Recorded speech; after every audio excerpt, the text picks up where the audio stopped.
नमस्कार मित्रांनो, पुन्हा एकदा तुमचं स्वागत आहे इन्फो मराठी 24 या यूट्यूब चॅनलवर। मित्रांनो, EPS 95 पेन्शनधारकांसाठी एक अत्यंत महत्त्वाची बातमी घेऊन आलेलो आहे। बातमी आहे EPS 95 पेन्शन 7,500 रुपये असेल की नाही आणखी काही काळ।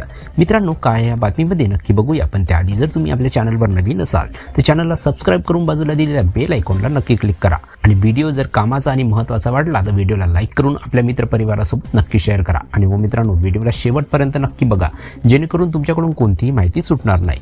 मित्रांनो, निवृत्ती वेतनधारक रामकृष्ण पिल्लई यांचा दावा आहे की EPS मध्ये अशी तरतूद आहे की नियोक्त्याने EPS पेक्षा चांगली पेन्शन योजना तयार करावी आणि EPS मधून सूट मागावी। सूट मिळवण्यासाठी ट्रस्टची स्थापना करावी लागेल।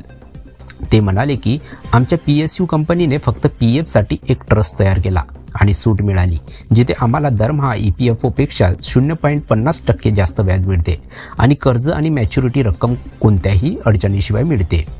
परंतु EPS साठी कोणताही विश्वास निर्माण झालेला नाही। ट्रस्ट तयार केला असला तरी पेन्शनचे वाटप एकूण योगदानाच्या आधारेच केले जाईल।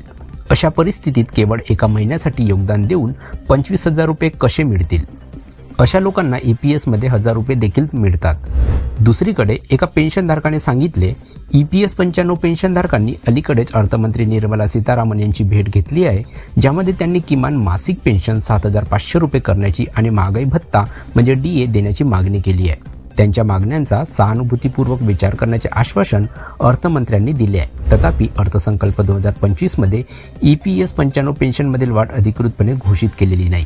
पेन्शनधारकाच्या मागण्यावर सरकार विचार करत आहे। ही केवळ अफवा नाही, निवृत्ती वेतनवाढीच्या मागणीचा गांभीर्याने विचार केला जात आहे। तर मित्रांनो, कशी वाटली ही कामाची आणि महत्त्वाची बातमी? जर बातमी कामाची आणि महत्त्वाची वाटली असेल तर व्हिडिओला लाईक करून आपल्या मित्रपरिवारासोबत नक्की शेअर करा। तसेच जर तुम्ही आपल्या चॅनलवर नवीन असाल तर चॅनलला सबस्क्राइब करून बाजूला दिलेल्या बेल आयकॉनला नक्की क्लिक करा। व्हिडिओ बघितल्याबद्दल खूप खूप धन्यवाद।